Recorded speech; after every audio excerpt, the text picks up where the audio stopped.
আসসালামু আলাইকুম। কেমন আছেন সবাই? আশা করি সবাই ভালো আছেন।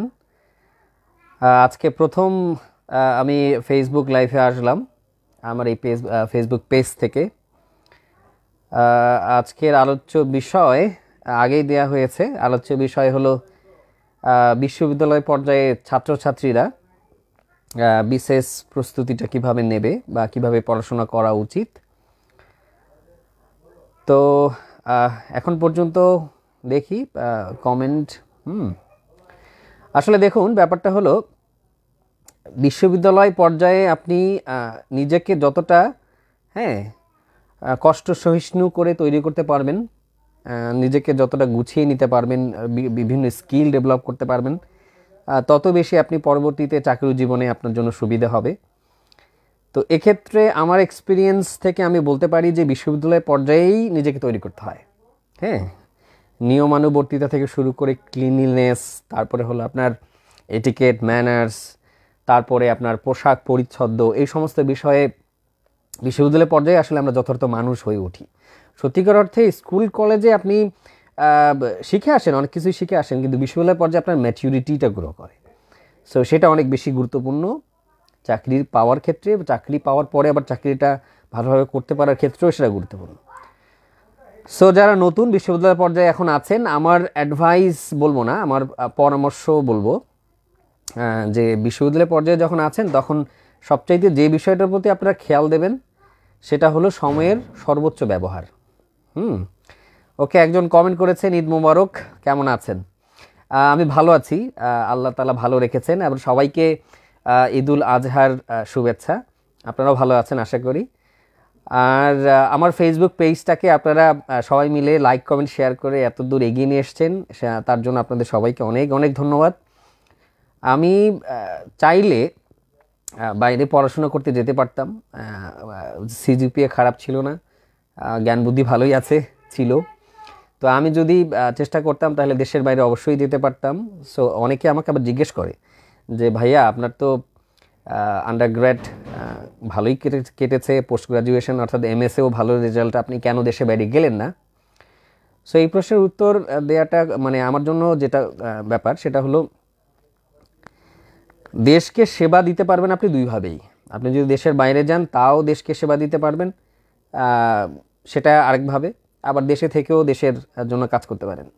সো ডিসিশনটা ব্যক্তিগত, তবে ভালো পড়াশোনা করতে হবে। আপনি দেশের বাইরে যান বা দেশে থাকেন, যেখানে থাকুন, আপনাকে কাজ করতে হবে। কাজ করে আপনার জীবনটাকে অর্থবহ করতে হবে, এটাই হলো মেন বিষয়। অর্থাৎ ডিবেটের বিষয় এটা না যে আপনি কিভাবে দেশকে সার্ভিস দেবেন বা বৃহত্তর অর্থে গ্লোবাল কমিউনিটি সেটাকে সার্ভিস দেবেন কীভাবে। সো বিশ্ববিদ্যালয়ের পর্যায়ে কিন্তু এই সমস্ত জিনিসগুলো নির্ধারিত হবে। যেমন আপনি যদি ভালো একটা সিজিপিএ অর্জন করেন তাহলে আপনার দেশের বাইরে যাওয়াটা অনেকটা সুবিধা হবে। আবার বিশ্ববিদ্যালয়ের পর্যায়ে যদি আপনার একটু গবেষণা হয়ে থাকে, যেমন রিসার্চ আর্টিকেলগুলি আপনি করতে পারেন, তাহলেও আপনার বাইরে পড়তে যাওয়ার ক্ষেত্রে সুবিধা হবে।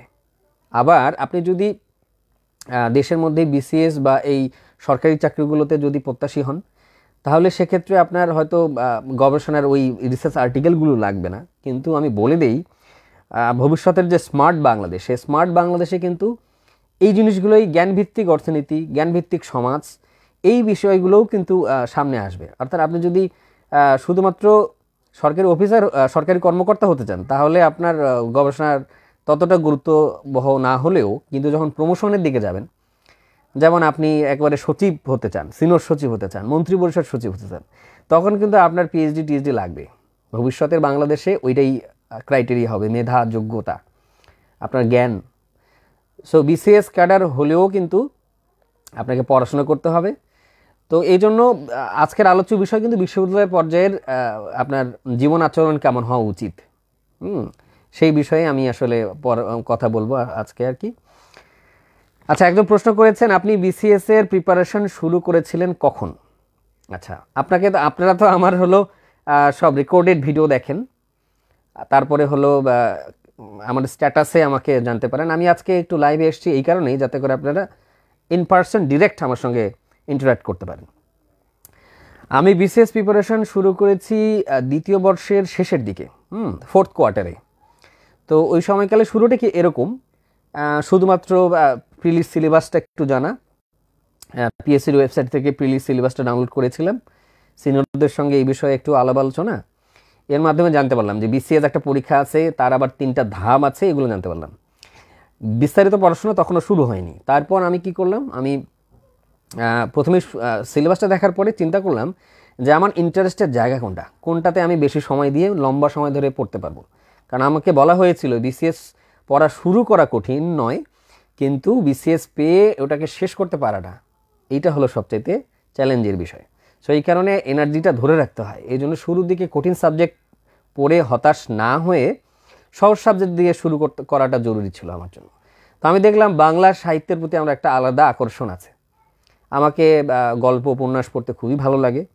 তা আমি কি করলাম, আমি প্রথমেই ওই যে বাংলা ভাষা ও সাহিত্য বিষয়ক, সৌমিত্র শেখর স্যারের বইটা, ওইটা কিনলাম। তারপরে হলো লাল নীল দীপাবলি কিনলাম। তারপরে হলো বাংলা ভাষার জীবনী, ওই হুমায়ুন আজাদের বইগুলো নিয়ে এসে পড়া শুরু করলাম। আর আমি আগে থেকেই, অর্থাৎ আমি যখন স্কুল কলেজে ছিলাম তখন থেকেই আমার সাহিত্য পড়ার প্রতি অনেক ঝোঁক। তো আমি দেখলাম যে এই অংশটা যেহেতু বিসিএসে রয়েছে, এটা দিয়ে শুরু করা যায়। সো ওই সময়কালে আমার পড়াশোনা শুরু। সবাইকে ঈদ মোবারক, আপনারা যারা আবার লেটলি জানাচ্ছেন। তো আশা করি সবাই ভালো আছেন। আসলে আজকে আমি চাচ্ছিলাম আপনাদের সঙ্গে একটু সৌহার্দ্য বিনিময় বা একটু ইন্টারাক্ট করা। সো বিশ্ববিদ্যালয়ে আপনি গুনে গুনে সময় ব্যয় করবেন, সময়টাকে অপচয় করবেন না। আর বন্ধুত্ব নির্বাচনের ক্ষেত্রে গুরুত্বপূর্ণ ব্যাপার হলো আপনি এমন কারোর সঙ্গে বন্ধুত্ব করবেন না যে কিনা আপনার সময় জ্ঞান বোঝে না। ঠিক আছে, আপনাকে অসময়ে ডাকবে, অসময়ে আড্ডায় ডাকবে, এগুলো করবেন না। নিয়মিত বিশ্ববিদ্যালয়ের ক্লাসগুলো করবেন আর সময়টাকে কোয়ালিটিটিভ ওয়েতে ইউজ করবেন। যেমন আপনার যদি প্যাশনেট হন, আপনি চাইলে রাজনীতিও ভালোভাবে করতে পারেন বিশ্ববিদ্যালয়ে। ঠিক আছে, তো ভালোভাবে করলে সেটাও খুবই ভালো জিনিস। যদি আপনি সাহিত্য চর্চা করতে চান, সংস্কৃতি চর্চা করতে চান, সেগুলোও করতে পারেন। পড়াশোনা করবেন প্রথমত, তারপরে এই যে এক্সট্রা কো কারিকুলার অ্যাক্টিভিটিস, সেগুলোতেও মনোযোগ দেবেন। একজন সরকারি চাকরিজীবী, সিভিল সার্ভিস অফিসার, সে কিন্তু সব কিছুতেই পারদর্শী হবে, এমন না যে শুধু সাধারণ জ্ঞান জানবে। আমরা সো কল্ড, আমাদের ধারণা হলো ওই প্রিলিমিনারির ওই MP3 এক সেট বই পড়লেই বিসিএস ক্যাডার হওয়া যায়। হয়তো হওয়া গেছে আগের বিসিএসগুলোতে, কিন্তু এখনকার ধ্যান ধারণা সমস্তই পরিবর্তিত। এখন আধুনিক বিশ্বের সঙ্গে তাল মিলিয়ে সিভিল সার্ভিসও আধুনিক হচ্ছে। সো আপনাকে এই বিভিন্ন বিষয়ে জ্ঞান অর্জন করতে হবে। যেমন কম্পিউটার মানে বিষয়গুলো, যেমন আপনার হলো MS ওয়ার্ড, MS এক্সেল, এগুলো ভালোভাবে পারতে হবে। পাওয়ার পয়েন্ট প্রেজেন্টেশন আপনাকে ভালোভাবে শিখতে হবে। তো এগুলো তো বিশ্ববিদ্যালয় পর্যায়ে আপনারা শিখে আসবেন। চাকরির ক্ষেত্রে আপনাকে কেউ বলবে না টাইপিংটা একটু শেখাই দিই, কেউই বলবে না। আপনাকে এগুলো নিজেই শিখে আসতে হবে। আপনাকে ইমেইলিং শিখতে হবে। এখন আপনি যেখানেই থাকুন না কেন, আপনি যদি ভালো ইউনিভার্সিটিতে পড়াশোনা করেন, ভালো সামনের দিকের পাবলিক ইউনিভার্সিটিগুলোতে, সেখানে আপনি এই সুযোগ সুবিধাগুলো অটোমেটিক পাবেন। এমনকি বিশ্ববিদ্যালয় পর্যায়ে যে কোর্সগুলো রয়েছে, সেই কোর্সগুলোতে এই কম্পিউটার ফান্ডামেন্টালস কোর্সগুলো এমনিতেই থাকে। তো সেখানে আপনার ফাঁকি দেওয়াটা উচিত হবে না, এটা একটা দিক। আর যদি এরকম সুবিধা আপনি নাও পান, যেমন আপনি একটা প্রত্যন্ত অঞ্চলে পড়াশোনা করেন, কিংবা ইউনিভার্সিটিতে পড়ছেন, ন্যাশনাল ইউনিভার্সিটিতে পড়ছেন, বা আরও কিছু ইউনিভার্সিটিতে পড়ছেন, তাহলে সেই সমস্ত জায়গায় এই শেখার দায়িত্বটা যেহেতু রাষ্ট্রের, তারপরও আপনি যেহেতু অ্যাক্সেস করতে পারছেন না, তখন আপনাকে নিজেই শিখে নিতে হবে। বুঝতে পারছেন? আপনাকে পুরা এই যে fast growing internet connection, fast growing internet connectivity, তারপরে হলো আপনার যে এই যে 5G কমিউনিটি, ঠিক আছে, তারপরে হলো যে 4th ইন্ডাস্ট্রিয়াল রেভলিউশনের যোগ্য করে নিজেকে তোলার দায়িত্ব কিন্তু আপনার। ঠিক আছে, এক্ষেত্রে আপনাকে একটু সময় দিতে হবে। কম্পিউটার ভালো করে শিখবেন সবাই। ঠিক আছে, কম্পিউটারে যে বিষয়গুলো আছে সমস্ত জিনিস, এটা একটা দিক। আরেকটি হলো ভাষাগত জ্ঞান। বিশ্ববিদ্যালয় পর্যায়ে যদি আপনার ইংরেজি এবং বাংলার দক্ষতা অর্জন না করেন, তাহলে অনেক সমস্যা। বিশেষ করে আমি দেখেছি অনেক ছাত্রছাত্রী যারা কিন্তু শুদ্ধভাবে বাংলা ইংরেজি বলতে পারে না। বাংলা বলার সময় ইংরেজি মিক্সড, ইংরেজি বলার সময় বাংলা মিক্সড। আমিও অবশ্য অত ভালো বলতে পারি না, তবে শেখার চেষ্টা করেছি আমি সবসময়। আঞ্চলিকতা পরিহার করতে হবে নিজের কথাবার্তায়, যাতে করে মানে আপনার মধ্যে সেই জিনিসটা থাকে। কথাবার্তা বলার সময় আপনাকে যথাসম্ভব আঞ্চলিকতা পরিহার করা শিখতে হবে। আর একটা বিষয়, 10 জনের সামনে কথা বলা। দেখুন, আমি এই ফেসবুক লাইভে আপনাদের সামনে এসে কথা বলছি, কিন্তু যখন আমি কলেজ বা স্কুল লেভেলে ছিলাম তখন কিন্তু আমি আমার বন্ধুদের সামনেই কথা বলতাম কম, এতটা ইন্ট্রোভার্ট ছিলাম। কিন্তু সিভিল সার্ভিস অফিসার হিসেবে আপনারা কি করবেন, আপনারা কিন্তু এই দেশকে নেতৃত্ব দেবেন, এমনকি এই দেশের হয়ে বাইরেও কিন্তু দেশকে প্রতিনিধিত্ব করবেন। তাহলে আপনার বাচনভঙ্গি, কথা বলা, তারপরে আপনার চলন বলন থেকে শুরু করে সমস্ত কিছুই হবে কি সমাজের জন্য আইডল, তাই না? আপনি যেহেতু নেতা, সেই ক্ষেত্রে আপনাকে মার্জিত, সুশীল হতে হবে, ঠিক আছে? পরিমার্জিত বোধ, হ্যাঁ, তারপর আপনার হলো সহমর্মিতা থাকবে আপনার কথার মধ্যে। আপনি হুট করে কাউকে রাগানোর মতো কথাবার্তা বলবেন না, তেমনিভাবে আপনার কেউ রাগাবে না, এই মর্মে বিশ্বাসী হয়ে আপনাকে পরিমার্জিত এবং সুশীল হতে হবে, ঠিক আছে? এগুলো ইউনিভার্সিটি লেভেল থেকে শিখে আসবেন। তাহলে কি হবে, ভাইবা বোর্ডে গেলে আপনার যে অন্তরের যে ভিতরের যে কথাগুলো সেগুলো বের হয়ে আসবে। তার মানে আপনার যে একটা সুবোধ রয়েছে সেই সুবোধটা জাগ্রত করতে হবে। তো বিশ্ববিদ্যালয় পর্যায়ে আপনার অনেকগুলো জায়গায় কাজ করার সুযোগ রয়েছে। যেমন বিসিএস প্রস্তুতির ক্ষেত্রে যদি স্পেশালি বলি, তাহলে আপনাকে একটা রুটিন করতে হবে। রুটিনের মধ্যে থেকে বিসিএস যদি আপনি বিশ্ববিদ্যালয়ের জীবনে পড়ে আসতে পারেন, প্রিলিমিনারির বা রিটেনের যে প্রস্তুতিগুলো, তাহলে আপনার জন্য বিসিএস কেন, যে কোনো চাকরি সহজ। বাংলাদেশের চাকরি আপনার জন্য ওয়েট করে বসে থাকবে। কিন্তু আপনি বিশ্ববিদ্যালয়ের সময়টা হেলায় ফেলায় কাটিয়ে দিয়ে তারপর যদি মাস্টার শেষ করে তারপর প্রিলির জন্য এক সাইড MP3 নিয়ে বসেন, একদিকে বয়স বাড়বে, বুড়ো হবেন, দুশ্চিন্তায় আপনি নেতিয়ে পড়বেন, তখন আসলে কাজ হবে না। সময়ের কাজ সময়ে করাটা একটা বুদ্ধিমানের কাজ। আবার আরেক দলকেও আমি দেখেছি, সিনিয়র হোক বা জুনিয়র হোক, তারা আসলে কি করে, তারা আসলে ডিপার্টমেন্টের পড়াটা ফাঁকি দিয়ে, অর্থাৎ নিজ সাবজেক্টের পড়াটা ফাঁকি দিয়ে শুধুমাত্র বিসিএসে সময়ে বিনিয়োগ করে। এটাও একটা ভুল প্রক্রিয়া।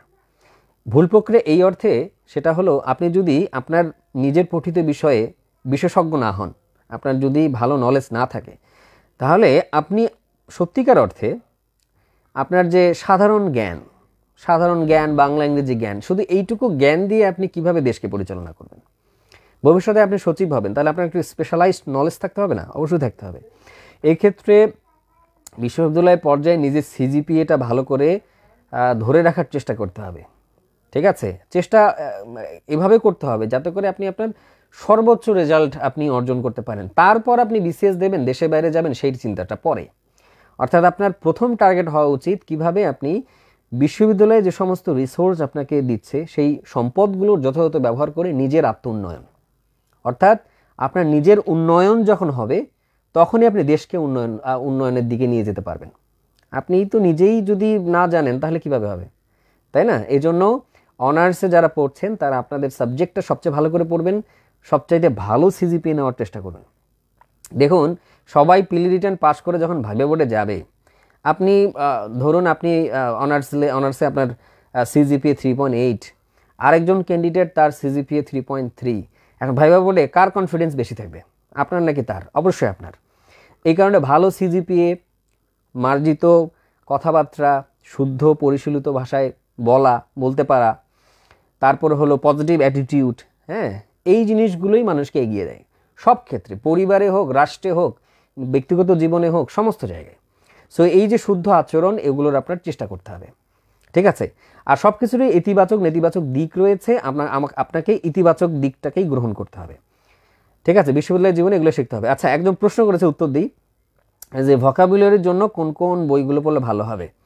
ভোকাবুলারির জন্য সবচাইতে ভালো হয় আপনি যদি ডেইলি স্টার পত্রিকার সম্পাদকীয় থেকে ভালো ভালো শব্দগুলো, হাই ফ্রিকোয়েন্সি ওয়ার্ডগুলো কালেক্ট করে সেগুলো আবার গুগলে সার্চ দিয়ে ওগুলোর ইংরেজি মিনিং সহ, ইংলিশ টু ইংলিশ মিনিং সহ আপনি যদি নোট করেন, এটা একটা।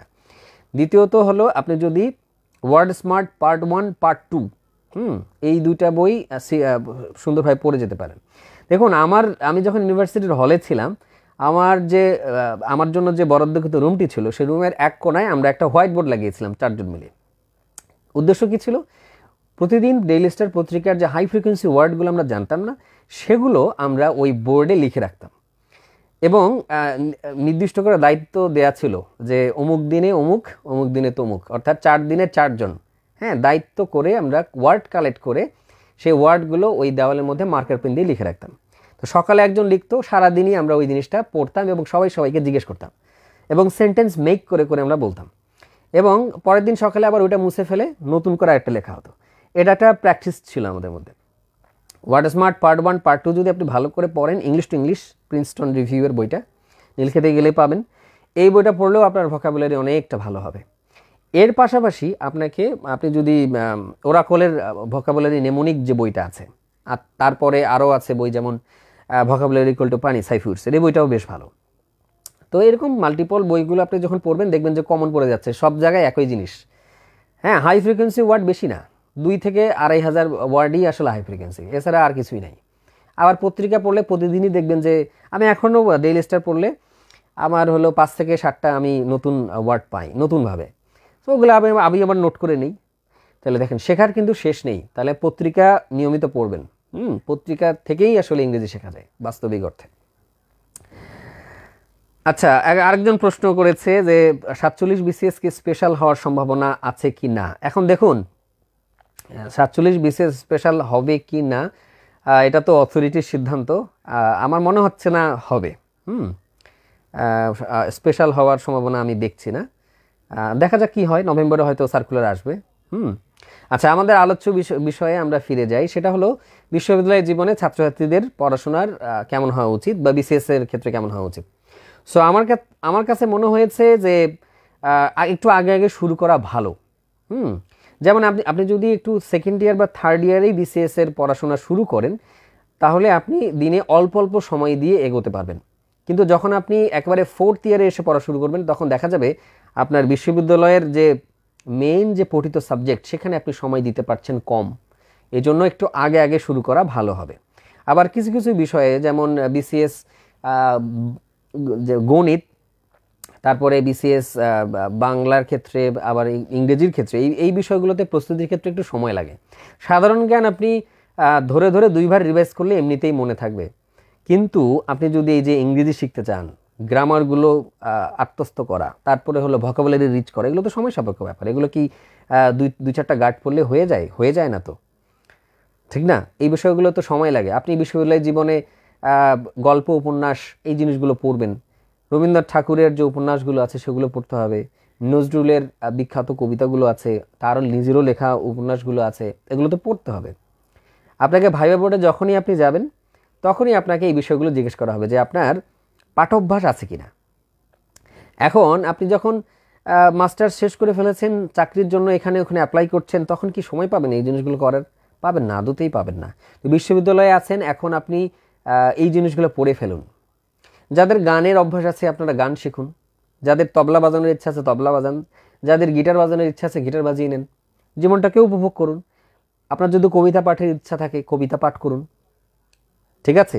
আপনি উদ্যোগী হন, এটা একটা বিষয়। মানে কাজে নেমে পড়তে হবে, আপনার হাতে সময় নেই, সত্যিকার অর্থে সময় নেই। দেখবেন আপনি ফার্স্ট ইয়ারে আছেন, এখন কিছু মানে আপনার থার্ড ইয়ারে উঠে হঠাৎ করে মনে পড়বে, আল্লাহ থার্ড ইয়ার উঠে গেছে, এখন তো আবার চাকরি পেতে হবে। সো এখনই সময়, আপনি একেবারেই কাল বিলম্ব না করে রুটিন করে ফেলুন। রুটিন করে আপনার জীবনটাকে সাজিয়ে নিন। আপনি যদি দেশের বাইরে যেতে চান, তাহলে IELTS, GRE সেগুলোর পড়া শুরু করুন। সেগুলোর জন্য কি কি লাগবে সেগুলো আপনি করে ফেলুন।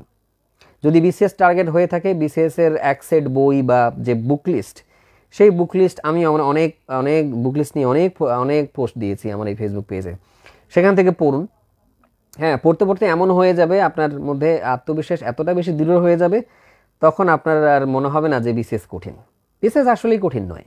যারা যোগ্য প্রার্থী, যারা সময় দিয়েছে, যারা শ্রম দিয়েছে, তারা একবার না হলেও পরের বার, না হলেও তার পরের বার হয়েই যাবে।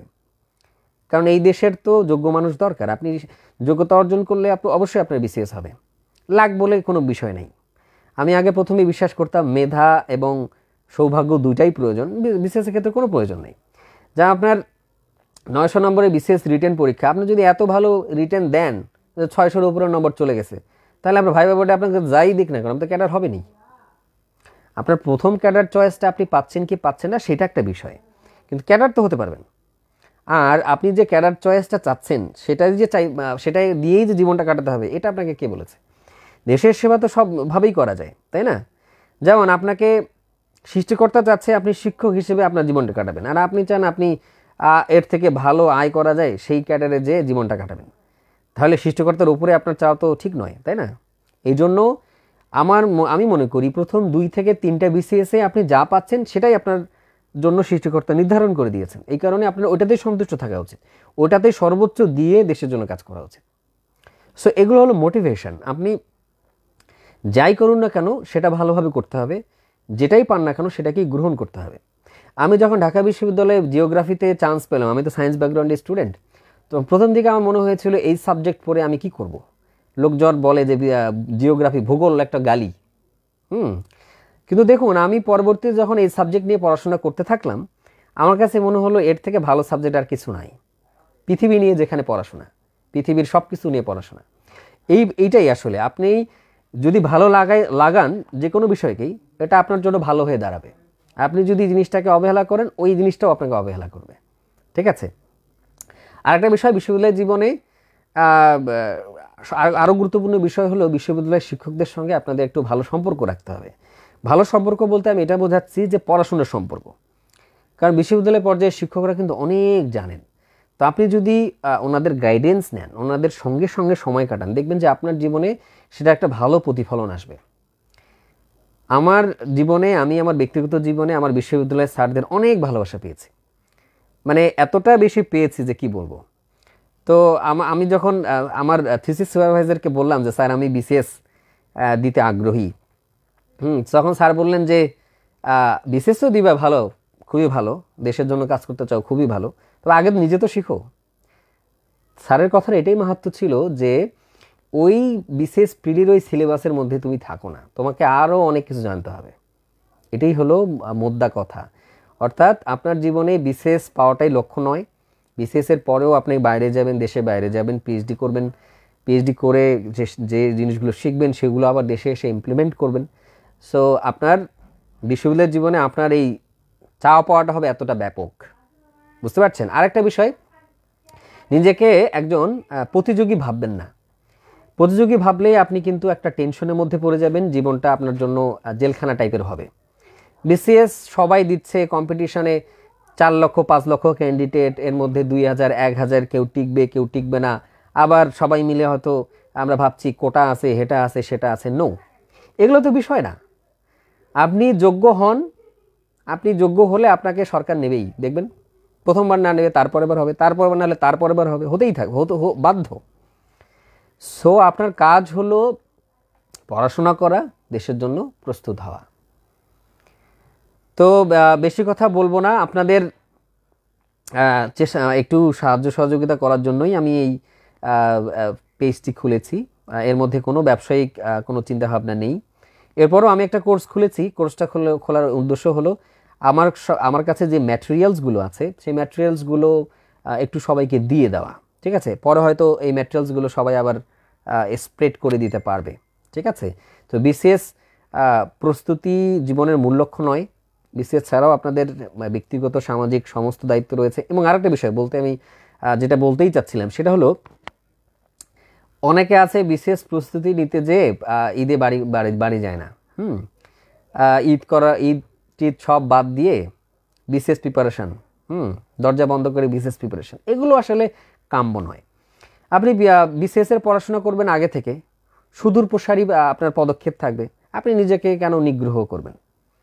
আপনার পরিবারের সাথেও ভালো সুসম্পর্ক রাখতে হবে, তাহলে আপনার মানসিক স্বাস্থ্য ভালো থাকবে। বিশ্ববিদ্যালয় পর্যায়ে মানসিক স্বাস্থ্য ভালো রাখা খুব জরুরি, ভালো বন্ধু বান্ধব নির্বাচন করা খুব জরুরি, এবং রাইট ট্র্যাকে থাকা।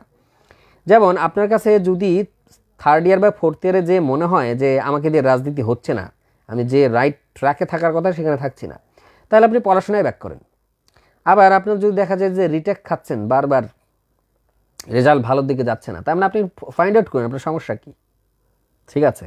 যদি আপনার মনে হয় যে বিসিএস পড়াশোনা করাটা খুবই কঠিন, এসব আমাকে দিয়ে হবে না, তাহলে আপনি উদ্যোক্তা হন, কোনো সমস্যা নেই। কাজ করুন, যেটা করতে চান সেটাই করুন, ভালোভাবে করুন, দেখবেন যে সফলতা সব জায়গায় আছে। ঠিক আছে। সো হতাশার কোনো অবকাশই নেই জীবনে। আমরা যে এই যে বেঁচে আছি, আমরা যে এই যে আমি এখন ফেসবুক লাইভ করছি, আপনাদের সঙ্গে কথা বলছি, এটা কি অনেক মাহাত্ম্যপূর্ণ না? দেখেন, আমি কিন্তু অসুস্থ থাকতে পারতাম, কিংবা এমন হতে পারতো যে আমার মোবাইল কেনার সামর্থ্য থাকতে পারতো না, ইন্টারনেট থাকতো না। তারপরও দেখুন, আমি এই পেজে এখন 5.1K মানুষকে ইন্টারাক্ট করতে পারছি। তো আপনারাও এই জায়গাটাই তৈরি করবেন যে লিড দেওয়ার জায়গাটা, লিড দেওয়ার জন্য যোগ্যতা লাগবে, সেজন্য আপনাকে পড়তে হবে। এটাই হলো মোদ্দা কথা। জীবন মানেই হলো আপনাকে কিছু না কিছু করতে হবে। এক্ষেত্রে বিশেষ আমরা একটু এগিয়ে রাখি, কারণ হলো এখানে দেশের জন্য কাজ করার স্কোপটা বড়। আপনি একটু ব্রডার আসপেক্টে কাজ করতে পারবেন, এই জন্যই আপনাকে বিসিএস বা অন্য ভালো চাকরির দিকে আমরা তাকাই। হ্যাঁ, সো এটার জন্য আবার অসুস্থ প্রতিযোগিতার মধ্যে পড়া যাবে না। আপনার বিশ্ববিদ্যালয় জীবনে আপনি আপনার পড়াশোনাটা করবেন, বাকিটা সৃষ্টিকর্তার হাতে ছেড়ে দেবেন। আর আরেকটা বিষয়, যেই ধর্মেরই হন না কেন, হ্যাঁ, অসাম্প্রদায়িক হওয়ার চেষ্টা করবেন। এটা একটা খুব গুরুত্বপূর্ণ বিষয়। এই পৃথিবীটা সবার, সো এক্ষেত্রে সবার জন্যই আপনাকে সমান সহমর্মিতা রাখতে হবে, এই বিষয়টা, ঠিক আছে? অন্যের চিন্তাভাবনাকে শ্রদ্ধা করতে হবে, এটাও একটা গুরুত্বপূর্ণ বিষয়। সো এগুলোর চর্চা করবেন ব্যক্তিগত জীবনে। আর আরেকটা বিষয়, সেটা হলো দেশের জন্য দেশপ্রেম এমনি এমনি আসে না। দেশপ্রেম কখন আসবে? যখন আপনি দেশকে আপন করে ভাববেন, তখন। সো দেশপ্রেম নিয়ে আসাটা আপনার নিজের দায়িত্ব, দেশের দায়িত্ব নয়। এই জন্য দেশের জন্য দেশপ্রেম জাগ্রত করার জন্য আপনার দেশের ইতিহাসটা জানা জরুরি। এই দেশটা তো আমরা এমনি এমনি পাইনি। এই দেশটা আমরা পেয়েছি 1971 সালে, হ্যাঁ, কি মানে দুঃসহ দিনগুলো পার করে, তাই না? সো আমাদের ইতিহাসটা আমাদের জানতে হবে। সো আপনারা ইতিহাসটা জানবেন, এই দেশ কিভাবে আমরা পেলাম, ঠিক আছে? সেটা জানলে আপনার কাছে সবসময় মনে হবে এই দেশকে আমারও কিছু দেওয়ার আছে। তখন আপনার মনে হবে এই যে পড়াশোনা করছি, এই যে সারা রাত জেগে থাকছি, এগুলো অমূলক নয়। এই দেশের জন্য যোগ্য হচ্ছি, দেশের জন্য কাজ করছি, কারণ এই দেশ আমাকে থাকার জায়গা দিয়েছে, এই মাটি আপনাকে আশ্রয় দিয়েছে। এই মাটির কাছে আমরা একসময় ফিরে যাব, তার আগে মাটির ঋণটা শোধ করে যাব। এটাই হবে আপনার পড়াশোনার উদ্দেশ্য। ব্যক্তিগত স্বার্থও আপনি চিন্তা করবেন, তবে দেশের ঊর্ধ্বে নয়। আপনারা অবশ্য ভাবছেন যে আমি হয়তো অনেক লম্বা লম্বা বড় বড় কথা বলছি, বিসিএস ক্যাডার হয়েছি তাই। বিষয়টা না। আমি যখন বিশ্ববিদ্যালয়ে এই ছোট্ট ছেলেটি ছিলাম, সেকেন্ড ইয়ার ফার্স্ট ইয়ার, তখনও আমি ঠিক এমনিভাবেই চিন্তা করতাম, ঠিক আছে? এইগুলো হলো মেইন বিষয়। তো আপনারা ভালো থাকবেন। আজকের লাইভে আমি দীর্ঘ করছি না, সো এগুলোই আমার বলা। আপনারা এই বিষয়গুলো মেনে চলুন। আর যে কোনো সমস্যা যদি হয়, যে কোনো বিষয়ে, আপনারা আমাকে কমেন্টে জানাবেন। এই ফেসবুক পেজে আমি সবসময় ইন্টারাক্ট করি ভালোভাবেই। আপনারা এখানেও আমার সঙ্গে যোগাযোগ করতে পারেন, যে কোনো বিষয়ে কীভাবে প্রস্তুতি নেওয়া যাবে আপনাদের জানার জিজ্ঞাসা থাকলে আমি তখন এটাকে প্রায়োরিটি দিয়ে হয়তো রেকর্ডেড ভিডিও বানাবো। সো আমি সবসময় চেয়েছিলাম যে এরকম একটা মানে লিডিং পজিশনে থাকতে, যেখানে আমি মানুষের জন্য একেবারে রুট লেভেলে কাজ করতে পারবো। এই কারণেই আমি আমার প্রশাসনে আসা। আচ্ছা স্যার, একটা ভূগোল ক্লাস, দেখুন আমি তো ভূগোলের শিক্ষক ছিলাম। আমি বিশিষ্ট নূর মোহাম্মদ পাবলিক কলেজে ভূগোলের লেকচারার ছিলাম, সেখানে অনেক পড়িয়েছি। তাই আর ভূগোলের ক্লাস এই প্ল্যাটফর্মে আমি করাবো না বলে সিদ্ধান্ত নিয়েছি। যতটুকু সময় আমার থাকে আমি মোটিভেশন বা বিসিএস রিলেটেড স্ট্র্যাটেজিগুলোই শুধুমাত্র শেয়ার করব। আর দেখুন, সিভিল সার্ভিসে তো কাজের শেষ নেই, অনেক কাজ। আমি আমার কাজের ফাঁকে ফাঁকেই মাঝে মাঝেই একটু ভিডিও করি। তো সেটা আসলে সময় সাপেক্ষ ব্যাপার। সো আপনারা ভালো থাকবেন। আপনাদের প্রশ্ন থাকলে আপনারা কমেন্টে জানাবেন, ঠিক আছে? তো আপনাদের জন্য আবারও ঈদের শুভেচ্ছা থাকলো। আপনারা ঈদ উপভোগ করুন আপনার পরিবারকে নিয়ে। আমার জন্য আপনারা সবাই দোয়া করবেন। ভালো থাকবেন সবাই। আসসালামু আলাইকুম।